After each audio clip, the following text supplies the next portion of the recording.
We've got your Sunday mornings covered. From the front page and the sounds of the streets to the voices of the people who make the major calls and big picture politics beyond Westminster. We'll put you at the heart of our story. A new start to Sunday. I'm ready.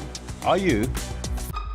Join me, Trevor Phillips, Sunday mornings on Sky News. A very good afternoon. The top business stories live from the Sky Newsroom. The dollar weakens on the eve of the US election as the markets react to the growing uncertainty. Boeing workers vote on a wage deal that could end the 7-week strike. Plus, crunch talks as farmers try to convince the government to change their minds over inheritance tax.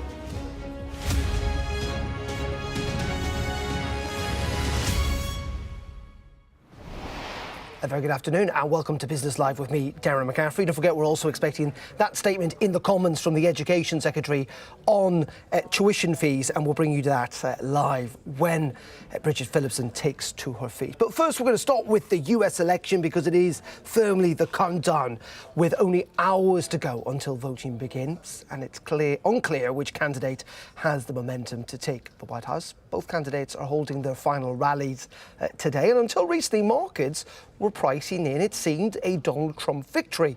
But the latest polling is suggesting that it really is too close to call, and that's led to a fall in Treasury yields today and a weakening of the dollar. Well, let's get more on this and speak to Kyle Chapman, who is a market analyst at Bollinger Group. Very good afternoon to you, Kyle. Let's just start with the currency markets, if you like, particularly the dollar. Weakening today, is that genuinely a reflection of the fact that there's a bit more uncertainty about who is in the lead as we go into the final day of campaigning in the US? Yeah, that's exactly right. So over the weekend, we've had the latest batch of polls, and Harris has already gained momentum in those polls over the weekend. So we're coming to the open this morning, and the dollar's dropped about 0.5% against euro dollar. So this is primarily because Trump is associated with a suite of policies that are inflationary. So that would lead to higher inflation, higher Treasury yields, and a higher dollar. So coming up into the lead in the election, people were sort of pre-positioning themselves, thinking that the chance of a Trump victory was quite high. But now, because Harris has gained this momentum in the polls, that probability has come down a bit, and we've seen that reflected in the dollar this morning. And Carl, just talk us through the very different approaches from the two candidates. Let's start with Donald Trump. As you say, real possibility of tariffs, quite significant tariffs being imposed across the boards. And that in many ways could cause issues, not of course just within the United States, but for the global economy too. Absolutely. So the policy offerings of Harris and Trump are night and day, especially for financial markets. Trump, there are three main pillars, let's say, to Trump's policy objectives. You have tax cuts, extension of the 2017 tax cuts, and potentially expansion on that.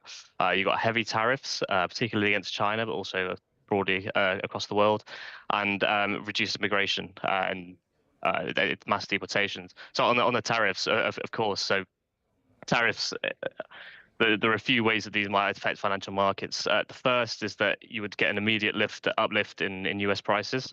This would increase inflation for about a year as it holds into the CPI data. That might reduce the scope of cuts for the Federal Reserve next year, and in which case you would have a higher yield advantage for the dollar compared to other currencies, and therefore a stronger dollar. At the same time, through the risk appetite channel, you might get a stronger dollar because you might have trade tariffs. The majority of economic models point to lower growth globally, and all of these would hurt risk sentiment, and that would move capital towards the dollar because the dollar is seen as a safe haven currency, similar to the Swiss franc and the Japanese yen. And Carl, what about Kamala Harris instead? Would be more of what we've seen actually from the Biden administration? Yeah, I think the markets do tend to see Kamala Harris as Biden 2.0. It's one of the hallmarks of her campaigning has been a struggle to differentiate herself from the previous administration, and she hasn't really convinced some parts of the electorate that she is going to provide something that's materially different. Carl, really fascinating stuff. We haven't got very long to wait to see how it all pans out. Of course, US citizens going to the polls tomorrow. Carl Chapman, thank you very much indeed for joining us. We're just going to bring you some breaking news that's coming into Sky Centre in the last couple of minutes. That is, we're getting announcements about the new shadow cabinet. Of course, Kemi Badenoch elected leader of the Conservative Party on Saturday. Mel Stride, you may remember him. He's going to be the new shadow chancellor, apparently. Let's speak to our deputy political editor, Sam Coates, who joins us from Westminster. Sam, give us the details as this shadow cabinet is announced. That's right, two of the biggest jobs now confirmed. Mel Stride will be Shadow Chancellor. Priti Patel, another leadership contender, will be Shadow Foreign Secretary. Big names being surrounding the new leader, Kemi Badenoch. What's interesting about this, Darren, is that Kemi Badenoch could have chosen to put ideological fellow travellers around herself in the big roles, including Shadow Chancellor and Shadow Foreign Secretary, but she hasn't chosen to do that. Instead, for the critical job of Shadow Chancellor, she has chosen somebody unlike her, from the One Nation wing of the party. Mel Stride really was a Rishi Sunak loyalist first and foremost, as well as himself being briefly a leadership contender. He didn't in fact go out first, he went out second in that contest, but nevertheless he was first and foremost somebody who I think was a representative of perhaps a more moderate form of conservatism than Kemi Badenoch herself would have represented. And that suggests that she is willing to put the voices of people who might disagree with her around the top table, around the shadow cabinet table, because she takes quite a ideological view, sort of principled view on how best to proceed, whereas Mel Stride, I suspect, might often have quite different instincts. There's an interesting little episode from last week, Darren, because back just before the budget, it was Mel Stride who was leading a call for the Conservatives to, and basically for the Labour government, to restore the winter fuel allowance, basically saying the Labour government, Rachel Reeves, was wrong to scrap it and it should be restored. Now, that's the kind of thing that you can't imagine Kemi Badenoch, who I can quite see not approving of the winter fuel allowance restoration campaign, saying herself, but she is willing now, it seems, to put people who might disagree with her around in the most senior roles. Priti Patel, another veteran figure who first appeared around the cabinet table back under Theresa May. She will be in the foreign affairs brief. She is, of course, of the right of the party, but a different strand of kind of right-wing conservative, right-wing politics, I think, to Kemi Badenoch. But we are going to get the rest of the shadow cabinet tomorrow when it meets for the first time in the morning as Kemi Badenoch's reshuffle continues apace. And indeed, Sam, it does seem that if you've been a previous candidate in the Conservative leadership race, it does help with one of these top jobs. But we should also reflect that in many ways, Kemi Badenoch has got a pretty limited field, not just because there's now so few Conservative MPs, but some big beasts like James Cleverly, Jeremy Hunt have ruled themselves out. That's right. Andrew Mitchell, who was briefly Shadow Foreign Secretary, also ruling himself out, saying he was returning to the backbenches. So that's right. Kemi Badenoch doesn't have a huge field to play from. Of course, there are only just over 120 Tory MPs left in Parliament after the July 4th general election as it is. But really, I think the challenge for Kemi Badenoch now is to decide how much she pursues a kind of big picture rethink of how to introduce and reintroduce conservatism to the British people versus how much she's going to put forward a practical programme that pretty quickly attracts voters back, perhaps if they defected to the Labour Party or to Reform or to the Lib Dems. How quickly is she going to go for stuff that voters want to see and provide some reassurance? She's got a difficult path to navigate, obviously, given the scale of the defeat. Some slightly more encouraging polling indicators more recently, but it's a long way to go until a general election, and the scale of the defeat was massive. She said this morning she can do it on one term. Well, she set herself a challenge. Indeed. Sam, as always, thank you very much indeed. Our Deputy Political Editor, Sam Coates, from Westminster with the latest on that Conservative shadow cabinet appointments. Mel Stride becoming Shadow Chancellor and Priti Patel, Shadow Foreign Secretary. Let's move back to business now and bring you up to date with some of the rest of today's news. And workers at a Boeing factory on the US's west coast are voting on an improved contract offer today that could end a 7-week strike and restart jet production at the plant. Boeing's latest offer includes a 38% pay increase over 4 years, up slightly from a 35% rise, which was rejected by around 2/3 of the 33,000 striking workers just 12 days ago. Meanwhile, delays to the delivery of those Boeing aircraft has played a part in reducing profits at Europe's budget airline, the largest of them, Ryanair. They're down some 16% in the 6 months to the end of September. That's £1.8 billion. Despite passenger numbers soaring year on year to a record 115 million, the airline says that average fares were around a tenth cheaper. A group of lenders offering Thames Water a £1.5 billion funding lifeline have called on more firms to help foot the bill. The cluster of investment giants has already agreed some support, which will allow the UK's largest water provider to keep operating until October of next year. Thames Water has more than £15 billion in debt and is also facing a crisis caused by a long-term lack of investment in water infrastructure. Sainsbury's says it's going to extend its Aldi price matching scheme to its convenience stores. The retailer says that up to 200 products in its local outlets, including staples like milk, bread and pasta, will cost the same as its discount rival. It's part of Sainsbury's plan to help try and grow its market share. And don't forget, you can get more on that story and indeed all the latest money stories on our Money blog. All you need to do is scan that QR code that you can see on your screen. We'll take a quick break on Business Live. Coming up in just a couple of minutes, as I said, we'll be hearing hopefully from the Education Secretary in the Commons. And also, we'll be looking at the markets with the FTSE up a little this afternoon. We'll have all the details in just a couple of minutes.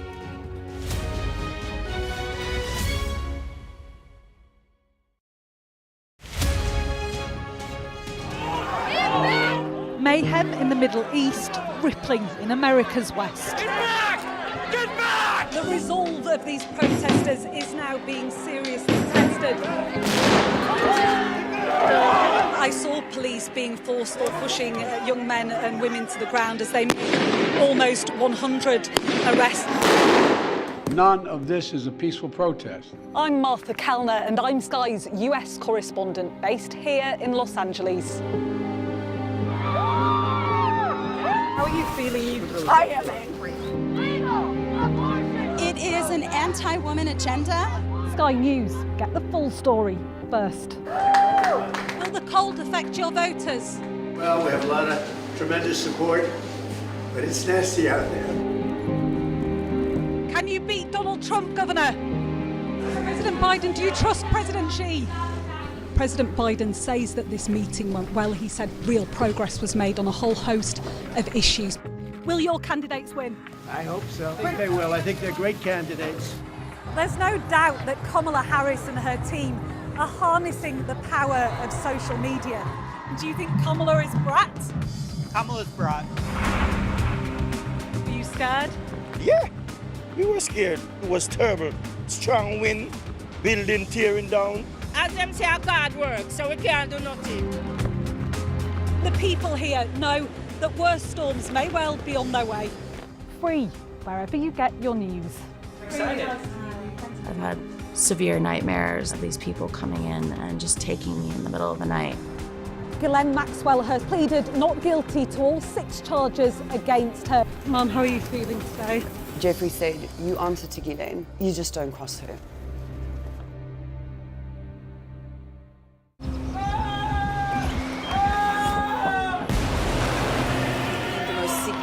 Day of this conflict. They keep telling us that they want aid. And this is what's left of it. Heavy vehicle. Why only in America? People want their country to work. Just want a job in a normal life. Why are these homes empty? I want you to be honest with people. That has happened within minutes. Sky News, the full story first. Free wherever you get your news. I say, bring it on. With America divided and tensions... We're going to go live now to the House of Commons. The Education Secretary making a statement on tuition fees. Let's rightly listen in. demand and expect that. I hope you can accept my deep frustration and regret at what has taken place, and I will take whatever steps I can to keep you updated on the matter, because I do respect the conventions of this House and my responsibilities to this House, Mr. Speaker. Can I just say, can we take it from now that there will be a full inquiry into how this has happened, that everybody will be brought in, questioned, and you will then update us with a full inquiry? That's what I really want. Mr. Speaker, I can give you that undertaking, and I will speak to officials on the matter as you request. Thank you. Secretary Statement. With permission, Mr. Speaker, I would like to make a statement about the future of our higher education sector and the changes that we will be making for students in the upcoming academic year 25-26. Before I go further, Mr. Speaker, I want to make clear the approach this Labour government takes to our universities and, above all, to the students whose education is their central purpose. Because the Conservative government didn't just talk universities down, they talked down the aspirations of working-class families across our country. They dismissed the ambition of our young people and undermined their opportunities. This government takes a different approach. We are determined to break down the barriers to opportunity, and higher education is central to that mission. Higher education is part of what makes our country great. Enriching our culture, powering our economy, sustaining intellectual traditions stretching back centuries, a beacon of opportunity, not just to students in this country, but from across the world, a sector of which everyone in this House ought to be proud. But when this government took office in July, we found a university sector facing severe financial challenges. With tuition fees frozen for the last 7 years, universities have suffered a significant real terms decline in their income. And we found a regulator, Mr. Speaker, subject to political whim, unable to focus on the challenges our universities face. A succession of Conservative ministers who had, for year after year, faced with tough decisions, ducked them time and again. Mr. Speaker, we inherited in our universities, as across so much of our public sector, the consequences of long years of shameful abdication of responsibility. Long years in which I heard too often from students of the gap between the course they were promised and the experience they had, about the trouble they had making ends meet as they worked hard not merely at their studies, but often at 2 or more jobs on top. Long years in which I saw the amazing research our universities deliver, but how infrequently those triumphs drove wider success. Long years in which I heard from international students who make such an important contribution to our country that the previous government had made them feel neither valued nor welcomed. Mr. Speaker, this is the mess members opposite left behind. But where the Conservatives shirk the hard choices, this government has not hesitated to grip the challenges we face and take the tough decisions to restore stability to higher education, to fix the foundations and to deliver change. We have accepted in full the recommendations of the independent review of the Office for Students. We have brought new leadership to the Office for Students and refocused their work to monitor universities' finances and hold leadership to account. And I thank Sir David Behan for his work, both leading the independent review and now as its interim chair. We have paused the commencement of the last government's freedom of speech legislation while we consider the impacts on universities, students and the regulator. Because whilst universities must be home to robust discussion and rigorous challenge, regulation must also be workable. Mr. Speaker, I am here today to make 2 sets of announcements on higher education reform, addressing the challenges our students and universities face, gripping these issues as a responsible government. Firstly, Mr. Speaker, we will fix the foundations. We will secure the future of higher education so that students can benefit from a world-class education for generations to come. That is why I'm announcing today that, in line with the forecast set out in the budget last week, from April 2025, we will be increasing the maximum cap for tuition fees in line with inflation to £9,535, an increase of £285 per academic year. Now, I understand some students may worry about the impact this increase will have on their loan debt. So I want to reassure students already at university, when you start repaying your loan, you will not see higher monthly repayments as a result of these changes to fee and maintenance loans. That's because student loans are not like consumer loans. Monthly repayments depend on earnings, not simply the amount borrowed or interest rates. And at the end of any loan term, any outstanding loan balance, including interest built up, will be written off. Increasing the fee cap has not been an easy decision. But I want to be crystal clear that this will not cost graduates more each month as they start to repay their loans. Universities are responsible for managing their own finances and must act to remain sustainable. But members across the House will agree that it is no use keeping tuition fees down for future students if the universities are not there for them to attend, nor if students can't afford to support themselves while they study. So I can also confirm today that we will boost support for students with living costs by increasing maximum maintenance loans in line with inflation, giving them an additional £414 a year in 25-26. And I'm confirming that from the start of the 25-26 academic year, a lower fee limit of £5,760 will be introduced for foundation years in classroom-based subjects such as business, social science and humanities. This government recognises the importance of foundation years for promoting access to higher education, but they can be delivered more efficiently in classroom-based subjects at lower cost to students. Madam Deputy Speaker, the change this government is bringing must go further. So the second set of announcements I make today signal the start of deeper change for our students, for our universities and for our country. Today I want to set out the scale of our ambition to build a higher education system fit not just for the challenges of today, but of tomorrow too. In the months ahead, we will publish our proposals, because in universities, as across our public services, investment can only come with the promise of major reform. The contribution of higher education to our economy, to our communities, to our country must grow and strengthen. That begins with universities doing more to spread opportunity to disadvantaged students, both in expanding access and in improving outcomes. And our most recent data shows why. The gap between disadvantaged students and their peers in progression to university by age 19 is the highest on record. I will not tolerate this shameful divide any longer. Universities can do more and they must do more. And they must rise to the huge challenge of technological change, supporting adults with the flexibility that they need to retrain. Which is why in the budget we confirmed we are pressing ahead with the lifelong learning entitlement. Next, while the UK is home to many world-class universities, it's time that all students in higher education in this country feel the benefit. It's time to raise the bar further on teaching standards, to improve our world-leading reputation and drive out poor practice. It's time to make sure that all students get good value for money, which, if we're honest, hasn't always been the case in the past. But it goes further than that. Universities must do more to raise their impact beyond their gates. They must do more to drive the growth that this country so sorely needs, attracting talent from around the world, joining with Skills England, employers and partners in further education to deliver the skills people and businesses need, and shaping world-class research to create good jobs across the country. Members across the House will know how important universities can be for the areas that surround them too, not just for local economies, but for local communities too. So I want universities to work harder to embed themselves in those local communities. Civic anchors, the beating heart of local life in our towns and cities, not ivory towers far from local concerns. Lying beneath these challenges must be a further transformation, a renewed drive for efficiency. Students and taxpayers support the cost of our universities. They are right to expect that every penny is spent effectively. We will not accept wasteful spending.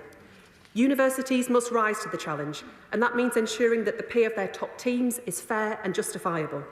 I'm determined that our world-class higher education sector does not merely survive in the years ahead, but thrives, supporting students in every corner of our country and at every stage of their lives. I'm determined that our universities become all I know that they can be. The scale of our ambition demands a new approach, one rooted in partnership. So I look forward to partnering with the sector, the Office for Students and UK Research and Innovation. And I will work closely with ministers across government, in particular the Secretary of State for Science, Innovation and Technology, to deliver a reformed and strengthened higher education system for our country. As today this government looks to the future, I'm reminded that more than 60 years have passed since the Robbins Report on higher education was presented to this House, with its famous principle that courses of higher education should be available for all those who are qualified by ability and attainment to pursue them and who wish to do so. That principle drove the expansion of higher education over the decades that followed under successive governments of both parties. It is central to the thinking of this government today. That's why responsible governments must treat universities not as a political battleground, but as a public good. That's why on this side of the House, we want to see the continued success of our young people. That's why we are determined to ensure the sustainability and success of our higher education sector, not just in the years ahead, but for the decades to come. I commend this statement to the House. Shadow Minister Laura Trott. Thank you, Madam Deputy Speaker, and can I thank the Secretary of State for advance sight of her statement.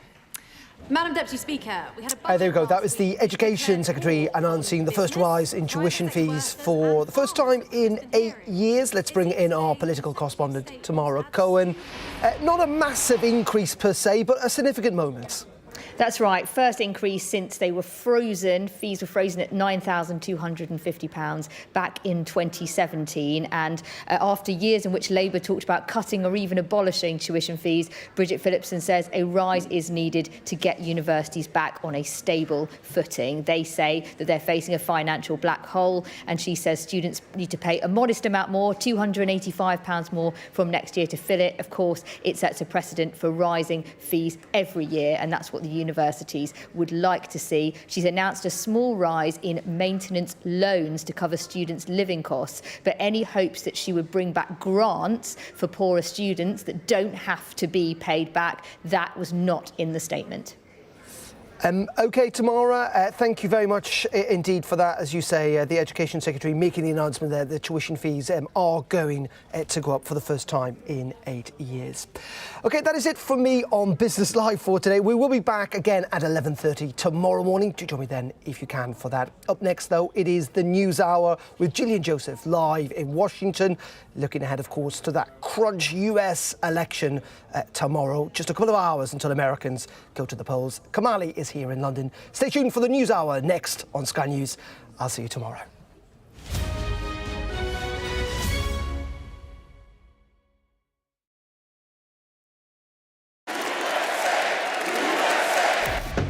I say, bring it on. With America divided and tensions running high, get ready for an election like no other.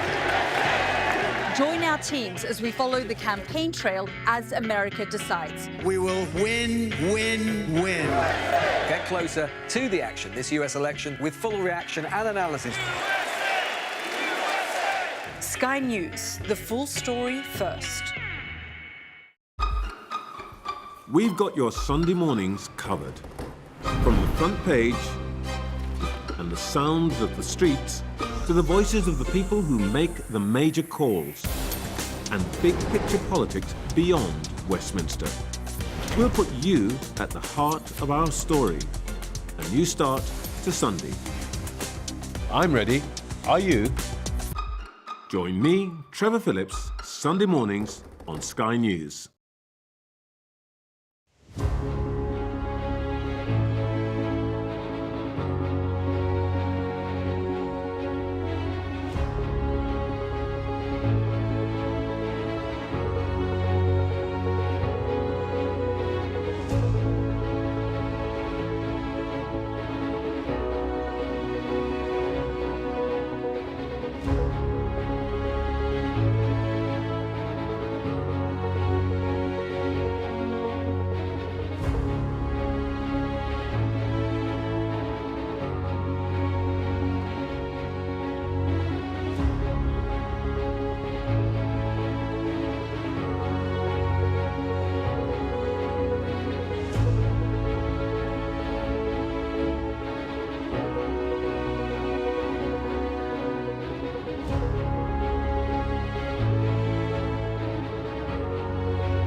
It's 5 o'clock. I'm Gillian Joseph, live in Washington. This is the News Hour. 60 minutes of news, analysis and interviews. The top stories. The final pitch. Harris and Trump make one last frantic push for votes to win the keys to the White House. We speak to voters in the swing state of Arizona about the big decision facing them. The rumour mill is in overdrive that Taylor Swift may take to the stage with Kamala Harris in Pennsylvania. But will that make any difference? I think they just stay out of politics. I'll be voting on Tuesday for Donald Trump. Does it affect your feelings about Taylor Swift at all? Oh no, I'm a Swiftie.